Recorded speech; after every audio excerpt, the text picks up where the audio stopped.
Hello, I'm Harry, and this is the Insta360 Ace Pro 2, and this is a video about the Insta360 Ace Pro 2.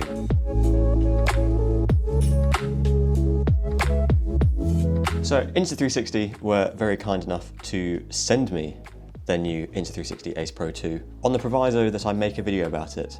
So this is that video. I've called it a review, but obviously it can't be completely unbiased because I haven't paid for this. But I am not restricted in what I say at all, so take that as you will. With a grain of salt, perhaps. I'm not a massive camera guy. I don't really understand cameras as much as a photographer or videographer would, but I do use cameras a lot, and I find using cameras on the bike very interesting, and the amount of questions I get about it tells me that other people find it interesting too. So hopefully this video is interesting. Like I said, I get a lot of questions about how I film my videos when I'm on my bikes doing rides. It's a lot down to personal preference. I like an action camera in a cargo pocket on my bib shorts. It's easy to access, I can just get a shot, and it doesn't change how I ride my bike at all. I can't really tell it's there most of the time, and it's just kind of an addition on. Now some people like Josh Reed, who creates incredible videos on YouTube, rides around, does the ultras with this DSLR dangling from his chest, with an action cam, with another 360 cam, which is just insane. Massive props to him, but I don't want to be riding around with a camera dangling off my chest.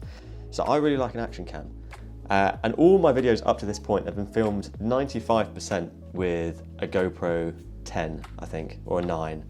And honestly, I didn't really get along with it that well, which is why I asked Insta360 if I could try this Ace Pro 2 to see whether or not the problems I was having were action camera problems or GoPro problems.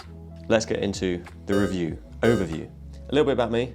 I'm an adventure cyclist, ultra cyclist, and crit racer, but everything I use this for has been long distance riding. I've done 3 ultras now with it, 2 actual ultras and 1 just kind of long gravel event.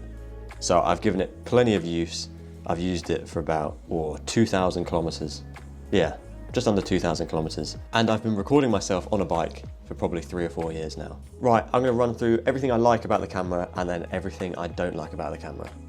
Spoilers for the end of the video, I really like this camera, so my liked list is a lot longer than my dislike list. Number 1, it has this fancy pop-up screen. So the whole screen at the back of the camera pops up so you can see, if I'm recording myself like this, I can pop it up and keep my head in the center of shot, which is very useful. And it's very useful for static shots as well. Like if I was recording myself like this, obviously I'm using my different camera. I'm not using this camera to record myself at the moment, but if I was, I'd be able to flip the screen around and keep a track of the stats and my shot. To be honest, I don't use it that much when I'm riding because, like I said, I like to just whip it out of my pocket, get a quick shot, 30 seconds, put it back in again. I don't even in the second it takes to flip it up, I can't really be bothered to do most of the time. It feels very robust. I'm not really concerned about the hinge wearing out or anything over time, and it doesn't change how the camera works when you don't use it, so I like that. So something that you might not consider if you don't use a camera or an action camera a lot is the quick capture. So all of these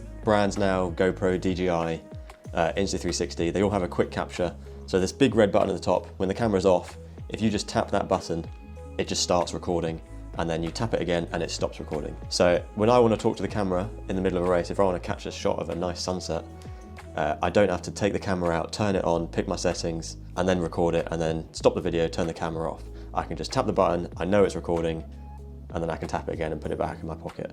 The quick capture on this is basically instant, which I didn't think was possible because the quick capture on the GoPro that I've been using takes like 3 seconds. So you get it out, you tap the button and you stare at it for a few seconds, and then you can start recording, which might not seem that big of a deal, but when you're riding along at 20, 30 miles an hour and you want to get a shot that you've just seen, that shot's probably going to disappear very, very quickly.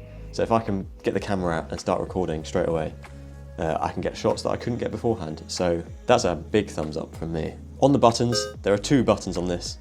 I'll talk about this later, but I'm a big button guy. I like buttons.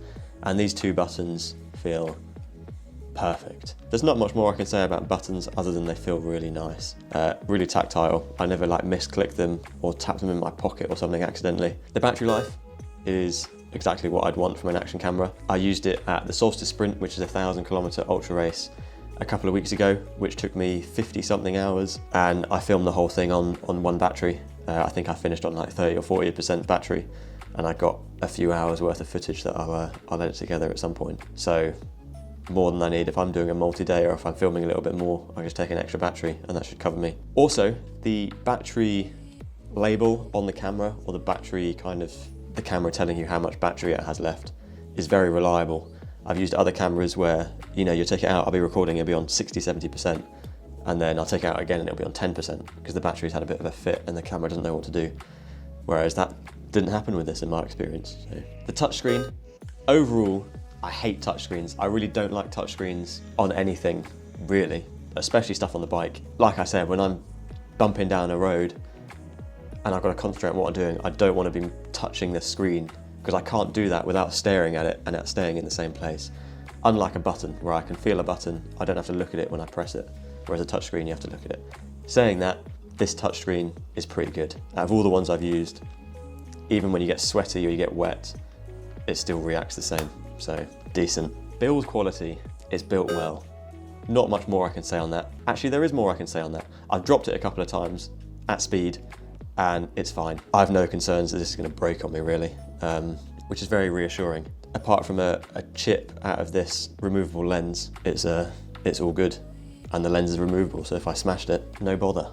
Now onto what the camera actually produces. Footage, pictures, moving pictures, lots of pictures next to each other that make a video. Like I said, I'm not a camera guy, I'm not a videographer professionally. I don't know why a camera necessarily has a better picture quality than a different camera.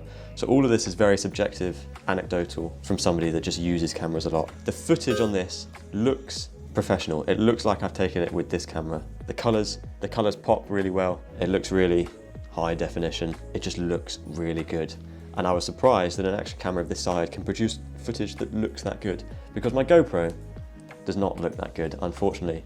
I don't do any post-production really on the footage that I get with an action camera, and on this you really don't need to. I don't feel like I'm missing out on anything, to be honest. The stabilization, all action cameras nowadays, all cameras really, especially on your phone, have some sort of stabilization, and that's all a software. So that's all different from different brands. The stabilization on this is perfect. Honestly, you forget that I'm riding along, kind of my arm flailing about, bumping along. It just looks smooth.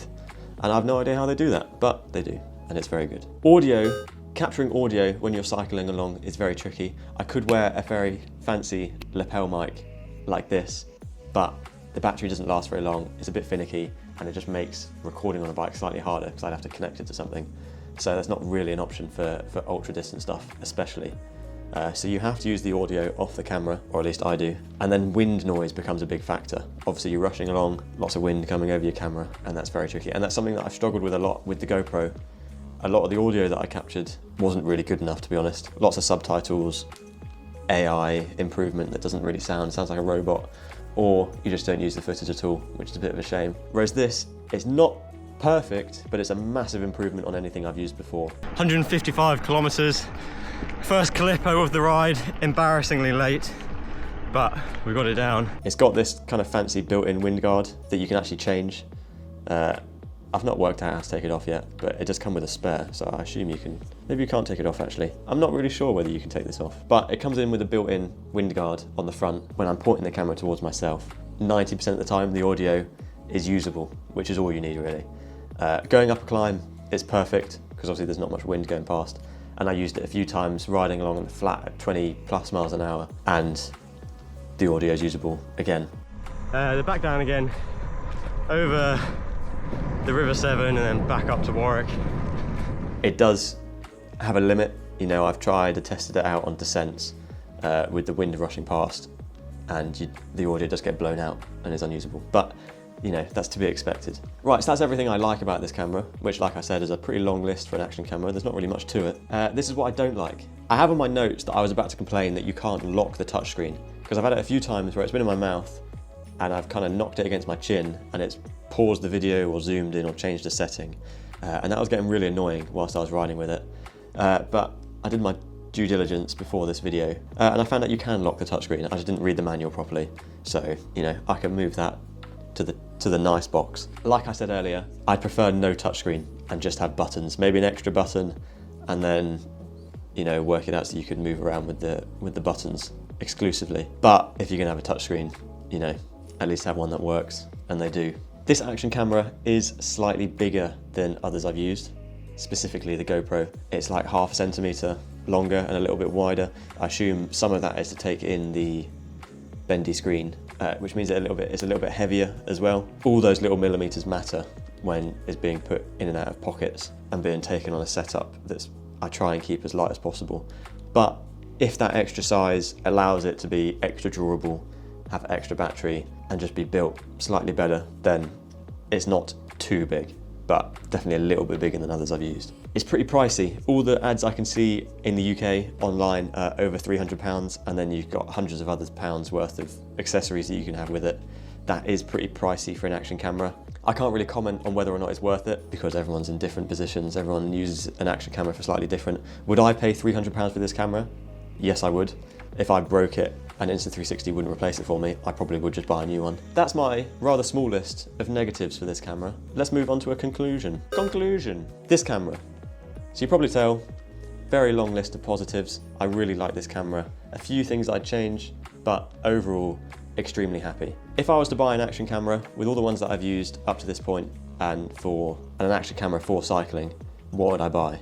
I would definitely buy an Insta360, specifically this Insta360. It does what it needs to do, pretty simple, and it does it well. So thank you Insta360 for sending me this camera. I will continue to use it for my adventures to come. And thanks for watching.